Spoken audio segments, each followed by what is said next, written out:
ఏంటే శ్రావ్య అంత లావు అయిపోయావు? ఇంకా నీకు పెళ్ళైనట్టే. మీ అమ్మకి నాకు గొప్ప కష్టం నువ్వు ఇలా ఉంటే. ఏంటోదనా అన్నయ్య కొట్టాడా? ఆ మాత్రం దానికి ఏడుస్తావా? మొగుడన్నాక బయట ఎన్ని టెన్షన్స్ ఫ్రస్ట్రేషన్స్ ఉంటాయి. అవన్నీ వచ్చి ఎవరి మీద చూపిస్తాడు? నీ మీదే కదా. పెళ్ళంగా ఆ మాత్రం సహకరించలేవా నువ్వు? అమ్మయ్య భోజనం అయిపోయింది. ఇంత సింపుల్ గా లెగిసిపోతే ఎలా? ఏంటి వదిన ఆ కూరలు ఇలాగే తింటున్నాడా మా అన్నయ్య? అందుకే అంత సన్నమైపోతున్నాడు.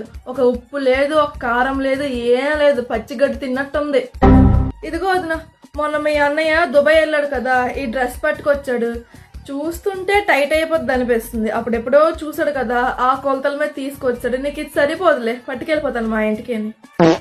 ఏంట్రా సంగతులు? రేవులో తాటి చెట్లు పెరిగావు. జాబ్ వచ్చిందంటగా. ఎంత ప్యాకేజ్? 2 lakhs అనా? కాదత్తా 9 lakhs. 9 lakhs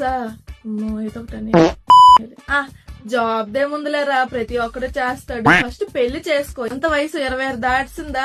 పెళ్లి వయసు అయిపోతుంది. ఇలాగైతే నీకు ఇంకెవరు పెళ్ళినెవరు? నువ్వెంకెలా ఉండిపోవాల్సిందే బ్రహ్మచారిగా. నీ కూతురు నువ్వు చేసుకో. ఏంటి ఏదో కొనుక్కుతున్నాడు?